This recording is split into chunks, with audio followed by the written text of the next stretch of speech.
Today on Locked On Red Wings, Detroit scores the most goals they have in a single game all season to extend their win streak to an Yzerman era high of 6 games. You're Locked On Red Wings, your daily podcast on the Detroit Red Wings, part of the Locked On Podcast Network, your team every day.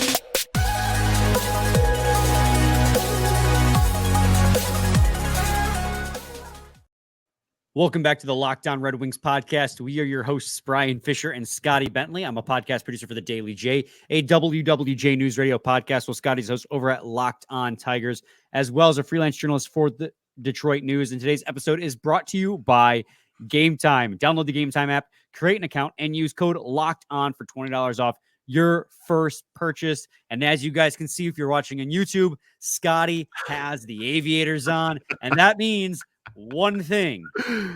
I've only worn them like 3 times, I feel like. But yeah, baby, the boys are buzzing is what it means. Holy goodness gravy.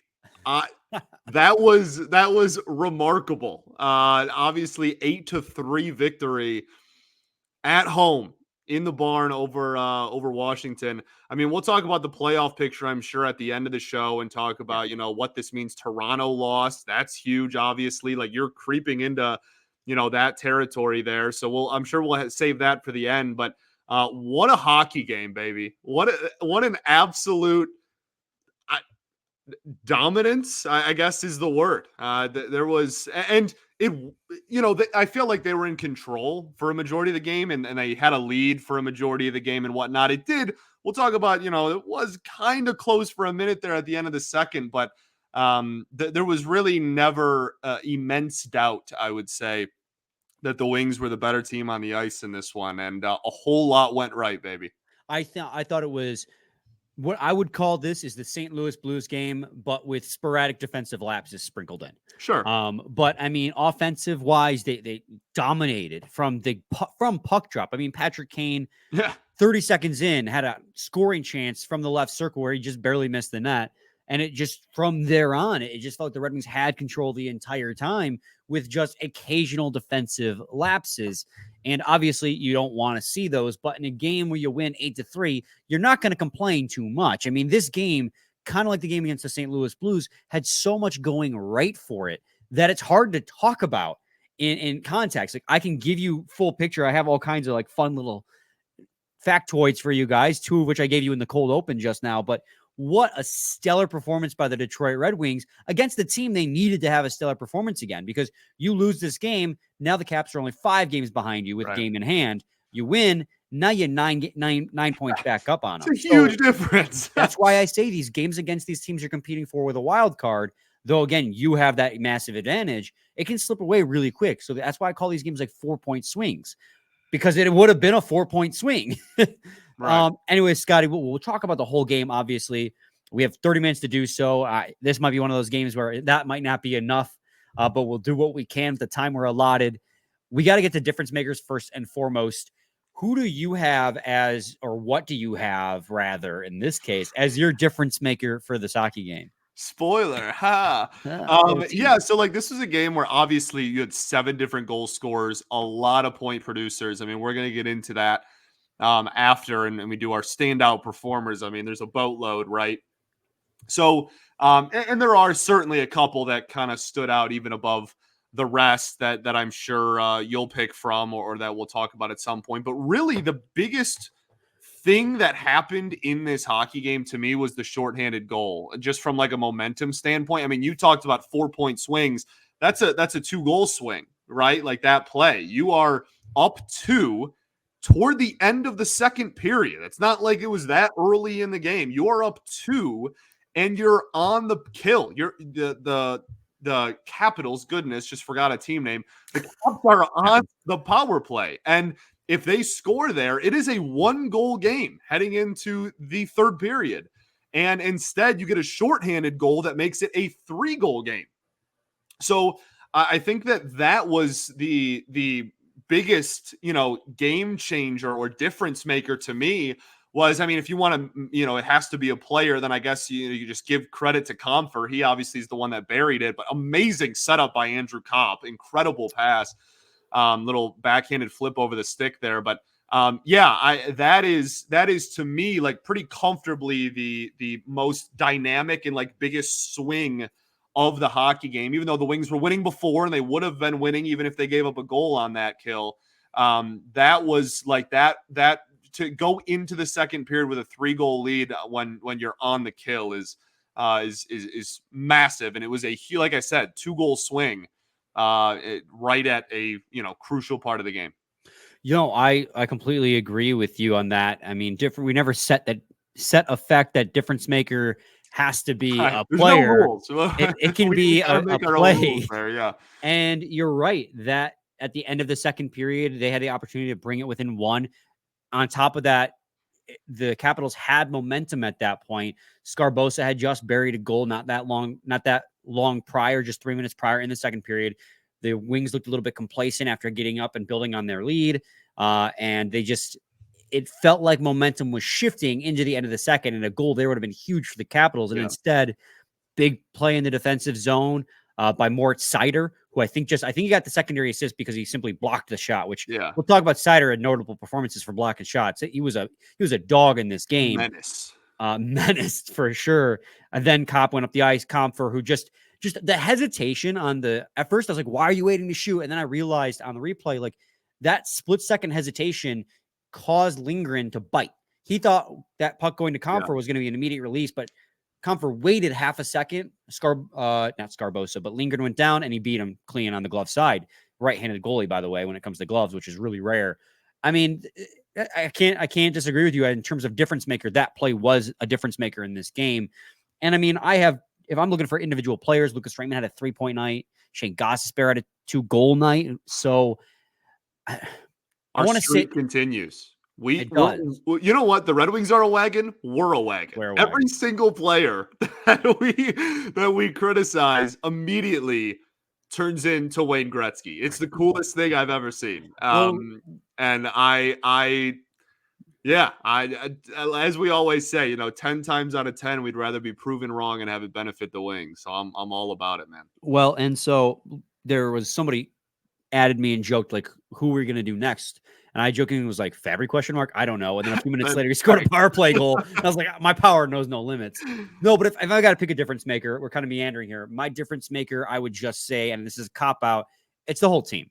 Like, it's one of those games where it's hard to pick one individual player. I liked your idea of picking an individual play, but the team as a whole just came out with the right mindset. This was a Washington Capitals team that played a high-scoring, emotional game against the Ottawa Senators the night before. They were clearly exhausted. And the Red Wings, knowing the importance of this in terms of the wild card chase, did not relent. They didn't give them an easy time. They took it to them in home ice. By the way, packed barn on a Tuesday night. Crazy. What'd they say? 7 straight sellouts? Like we are so back. Hockey town. So it might sound like a cop-out, but the difference maker for me is the whole team. They just came ready to play, and they pumped the Capitals for 8 goals. I mean, this isn't some like, garbage like cellar dweller team either. Like this is a team that's right in the thick of the wild card hunt, and that again, you separated yourself from them even more. Like they are one of the teams that are in that mix and in that wave of teams right behind you. Yeah, it's such a great night for hockey. We're going to take a quick break, and then when we return, we're going to talk about notable performances. There was a lot of notable performances in this game, so we're going to need as much time as possible. So we're going to go break a little bit early here to talk about that. Stay tuned to Locked On Red Wings. Got to talk to you guys today about Game Time. Game Time is the only ticketing app that gives you complete peace of mind with your purchase. See the view from your seat before you buy, so you know exactly what to expect when you arrive. All-in prices show your total up front, so you know you're getting a great deal before you check out. Buy tickets in seconds with 2 taps. They're obsessed with finding ways to help you save money on tickets. Game Time has deals on tickets right up to the start of the event and even an hour after it starts. It's the place to find last-minute seats. Find exclusive flash deals and sponsored deals on tickets for football, basketball, baseball, hockey, football, comedy, theater, whatever you want, really. With Zone Deals, you pick the section and Game Time picks the seats for big savings. And with that Game Time guarantee, you'll always get the best price. If you find tickets in the same section and row for less, Game Time will credit you 110% of the difference. Take the guesswork out of buying tickets with Game Time. Download the Game Time app, create an account, and use code LOCKEDON for $20 off your first purchase. Terms apply. Again, create an account and redeem code LOCKEDON for $20 off. Download Game Time today. Last-minute tickets, lowest price, guaranteed. Also got to talk to you guys today about FanDuel.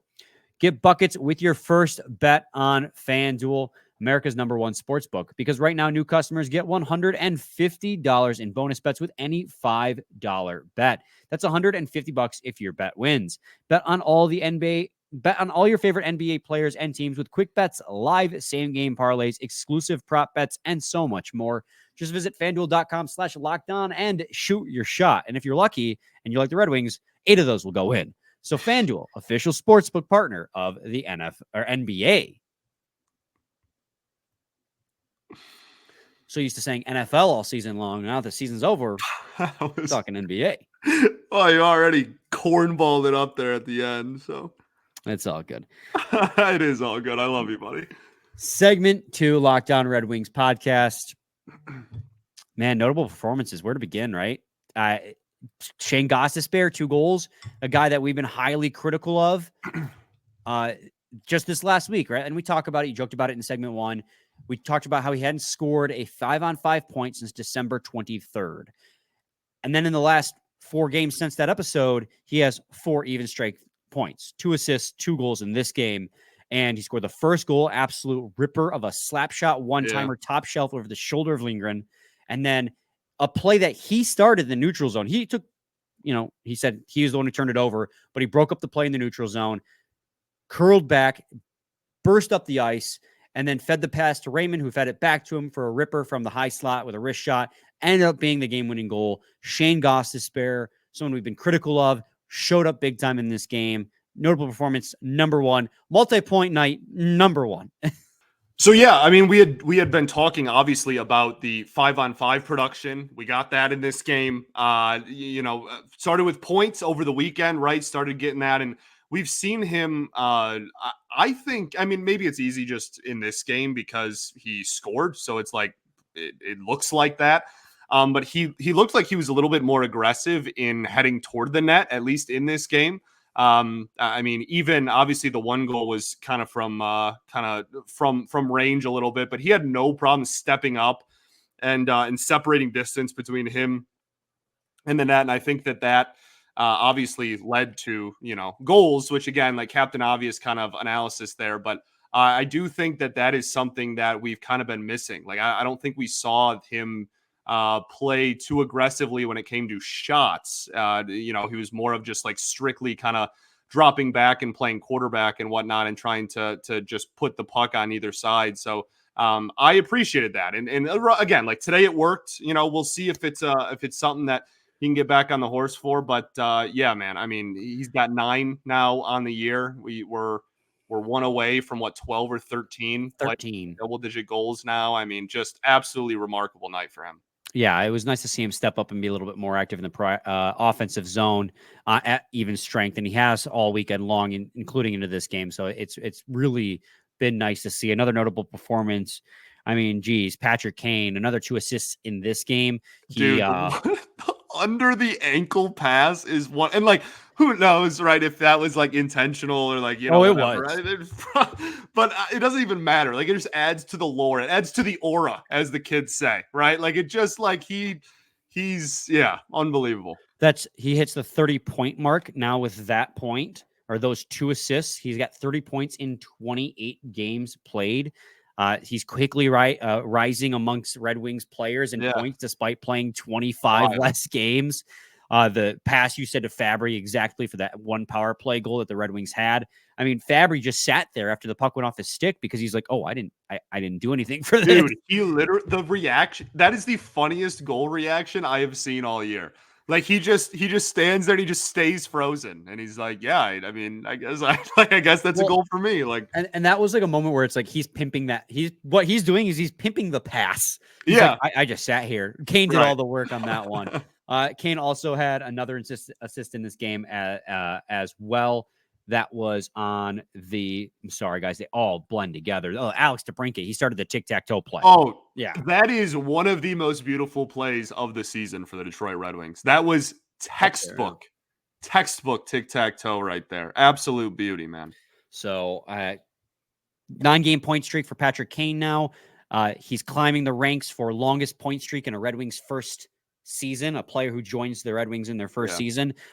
By the way, Steve Yzerman's point streak in his first season as a Red Wing snapped at 10. So Kane's right behind Red Wings great Steve Yzerman. And that's just fun.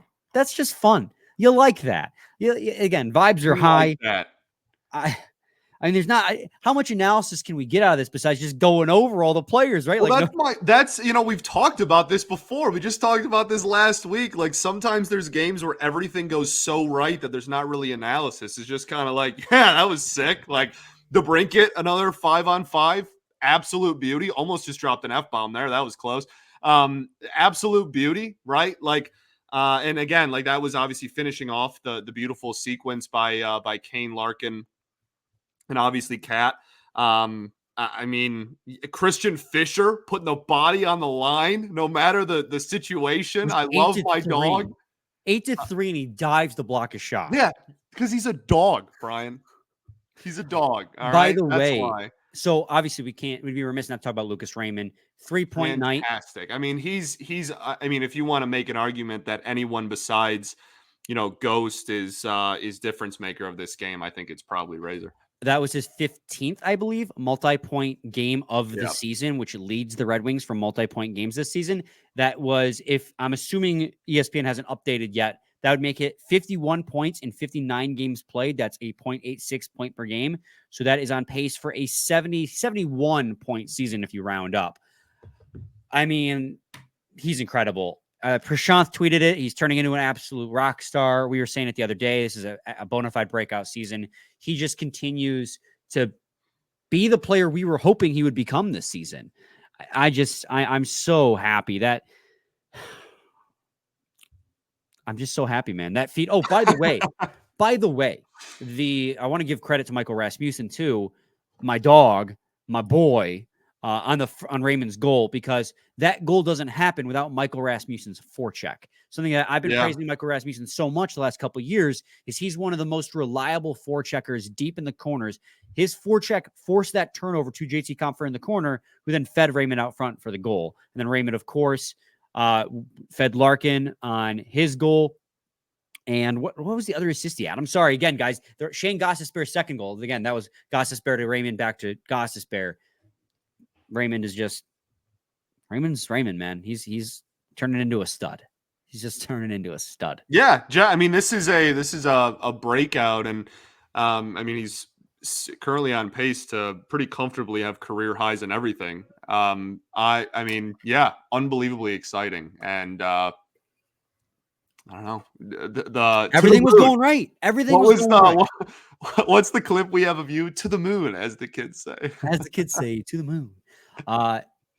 Yeah, I mean, other guys who had multi-point nights, Joe Veleno, Joey Poison. He was the one who fed Shayne Gostisbehere for the one-timer. And then just the patience of the stick handling, skating towards the middle of the offensive zone, and then just releasing a lethal wrister from the high slot for his goal. And then David Perron got 2 secondary assists. So he's on the stat sheet without really having done a whole lot. He got 2 secondary assists. Perron, the one where it just, like, he gets the stick right in front of the net. There's no one near him, and he just goes into puck protection mode. It's like the funniest thing ever. He's such an elite puck protector that even on 1-on-0 like moment where it's just him and the goalie, he's like putting his back to the goalie and going into puck protector. I just thought it was a funny look. Okay, so I just counted while you were talking about that. The Red Wings had only 5 skaters on their team that did not have points in this game. Yeah, it's wild. And they dress what, 18 a night? More? Yeah, it's got to be 18 a night, right? 6D plus 12 forwards, 18 a night. So 5 of your 18 didn't get points. It's, I mean, it's just one of those nights, man. And 7 of those guys who did get points had multi-point nights.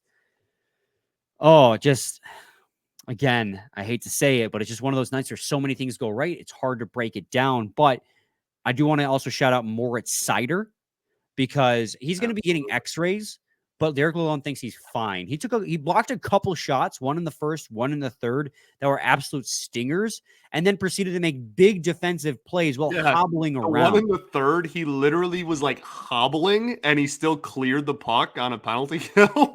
Got it out of the zone and then got off ice, and then he didn't play the last 5 or 6 minutes of the game. I mean, they were crushing, so like, you know, I think everyone kind of views it as more precautionary than anything, but yeah, fingers crossed. Obviously, that would suck to get that news, but we're gonna, you know, just maintain the high vibes here and hope that it's just a precautionary thing, and they, you know, just want to make sure. But yeah, he was great, obviously. Yeah, I mean, JT Compher led the team in shot attempt share with 59%, Lucas Raymond at 56, Rasmussen at 51, then Seider at exactly 50, all at 5-on-5. It was a good night all the way around. There was a couple of things I want to talk about that were not great, but I don't want to bring down the vibes. I just want to talk about them real quickly. Yeah, it wasn't a perfect game. Yeah. No, in segment 3, I definitely want to talk about it. Again, it was almost a 1-goal game going into the third. Right. So we'll talk about that briefly in segment 3. Don't want to ruin the vibes. And then we'll talk about scores and standings, because the scores around the league on Tuesday night, very good for the Detroit Red Wings. Not bad. Not bad. So stay tuned to segment 3 of Lockdown Red Wings. Passion, drive, and patience. What brings home the winning trophy is what keeps your ride or die alive. eBay Motors has everything you need to maintain your vehicle and level it up to peak performance. From superchargers, roof racks, exhaust kits, LED headlights, and more. Whether you're into speed, power, or style, eBay Motors has got you covered. With over 122 million parts for your number one ride or die, you'll always find exactly what you're looking for. And with eBay Guaranteed Fit, your part is guaranteed to fit your ride every time, or your money back. Because with eBay Motors, Scotty, you're burning what? You're burning rubber, not cash, baby. Beautiful. With all the parts you need at the prices you want, it's easy to turn your car into the MVP and bring home that win. Keep your ride or die alive at ebaymotors.com. Eligible items only. Exclusions apply. eBay Guaranteed Fit only available to U.S. customers. Segment 3, Locked On Red Wings podcast. Scotty and I are going to talk about the couple of things from this game that weren't superb. So I want to preface this with talking about the fact that the Red Wings only gave up 21 shots in this game. For once, they out-attempted and outshot an opponent 31-21, which is fantastic to see. But there's a point in the second where the Caps had 10 shots. Yes. But the problem with that is on 21 shots, they had quite a few really high danger chances. Yeah. And it felt like a majority of those chances came against one D pair that was out there for 2 goals against. And we have sung the praises of Ben Chiarot and Jeff Petrie recently. We still talk about their very flawed pair, but similar to what, not to nearly the same extent as Wallman and Seider, but similar to those guys, they've been burdened with a lot, probably more than they should, given what they're capable of. And they've been a serviceable second pair, all things considered. They've been and Chiarot in particular has had a nice bounce back season from what he had last year, but this was a pretty rough game for them. They both got caught puck watching on Alex Ovechkin as he just coasted through the offensive zone. Neither of them, Jeff Petrie in particular, because Chiarot was trying to take his man. It was Petrie who was one-on-one with Ovechkin at the time, just didn't take the body, instead just reached for the puck. And Ovechkin kind of just lazily sent it through both of their feet for what? Was that LaPierre's goal that was scored on that one? And it's like, what are you doing, guys? What are you doing? He had a bad penalty too at one point. Like, yeah, it's I don't think Lyon was, maybe at his best, but certainly, I mean, we talk all the time about the situations and of what is in front of the goaltender, and certainly even a couple of them that like should have been high danger. Like there was one play, I forget who it was, but somebody just waltzed in to the zone and had a break. Maybe it was a rush or a breakaway. Nobody near him. And just, I don't even think he got a shot on net. I don't remember who it was, but genuinely, like, didn't even get a shot on net, even though it was a Caps breakaway. Like, line didn't even have to do anything. He just didn't even end up shooting the puck. So like that should have probably been a more high danger opportunity. Like, yeah, it wasn't, it wasn't a bad defensive performance. It was just the opposite of what we're used to. We're used to, okay, they're going to let up a lot of low danger opportunities, and they're going to push shots to the outside, and teams are going to be able to get shots on net, but they're going to prevent the high danger. And this was kind of the opposite. This was, some high danger shots, and some players were just kind of allowed, I guess is the word, to easily set up in pretty high danger opportunities and high danger zones rather. But as a whole, the Wings prevented a lot of shots tonight. So it was just kind of, again, not necessarily bad, but could have been a lot better and certainly different from what we're used to. Yeah, I mean, on 21 shot attempts, they had a 2.35 expected goals at 5-on-5 to the Red Wings 2.64. Yeah. You got to, and again, when it comes to expected goals, now I understand that a lot of that has to do with the proximity to the goal rather than all the other nuances, but that kind of emphasizes the point here that on 21 shots, total shots, at 5-on-5, they had over 2 expected goals, which means a lot of those chances were coming from close proximity to the net. And again, part of that is Lyon. Lyon had several times where he kind of felt out of position. The puck ended up behind him. Larkin was able to clear the slot on one of them. The other one, Petrie tried to clear the slot, and it ended up going off Pacioretty, who shoveled it home. Then, obviously, the one that went off the boards for their first goal of the game, or was it the second one? I think that was what's that guy's name? Scarbosa's goal, Raymond. Where it went off. It was a shot off the boards behind the net, bounced wide to Scarbosa, back door. That one felt like Lyon could have got there, but was maybe a little lazy. But at the same time, it was a crazy lucky bounce to get there.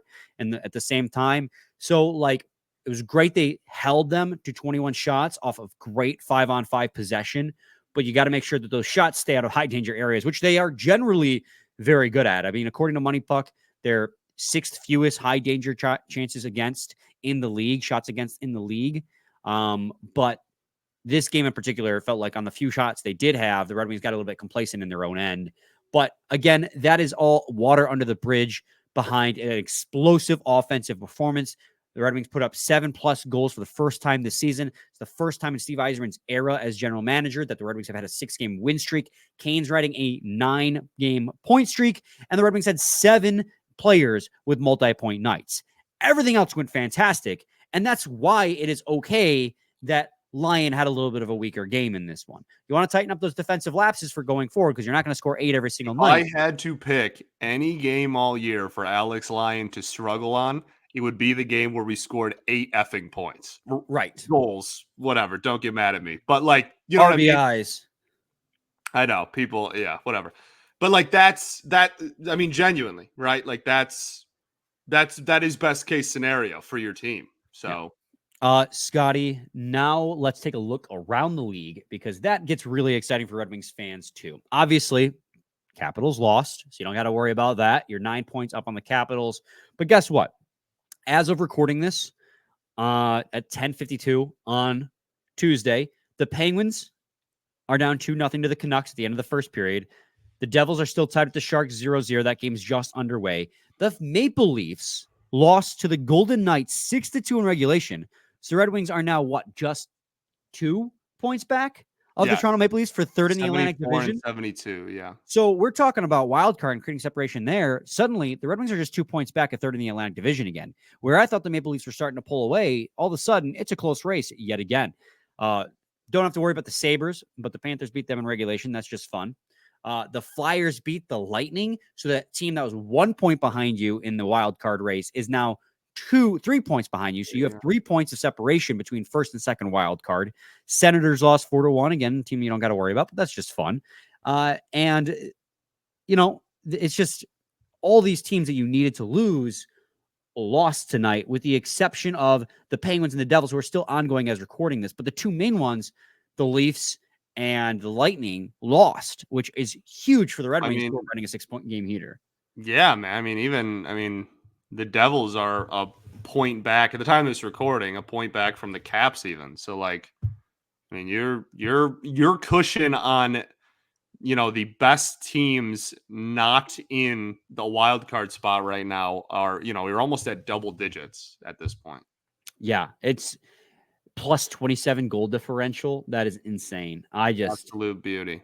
It was a great night. It was such a great night that it's hard to break down everything that went right. It's one of those things where it's like easy to focus on those few things that went wrong because they were so interspersed of all the great stuff happening around it.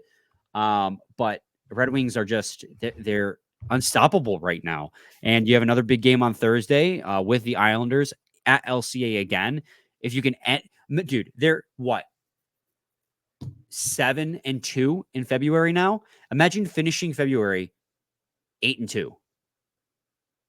Imagine 9-2-2 in January, 8-2 in February, 4 regulation losses since the beginning of the new year. I mean, they're the hottest team in the NHL right now. I don't have it up in front of me, but somebody look up their points percentage since the new year turned. I bet you it's like just above 700. Go ask your Alexa, what's a wagon? The Detroit Red Wings. Scotty, we have a new thing that we're adding here at the end of every episode, a new hashtag, so to speak, that will be coupled with We Ball. Not when we lose. Not when we lose, but when we win in this playoff hunt / Dang right. So we're going to send people off with that today. Scotty, any final thoughts? A couple.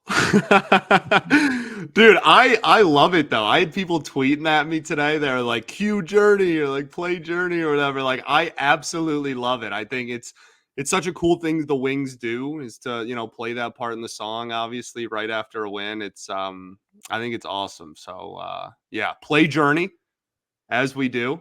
And we ball, baby. We ball. Play Journey, baby. Back with a new episode tomorrow, previewing the game against the New York Islanders. So stay tuned for that. Same time, same place. It's your team every day. Every day.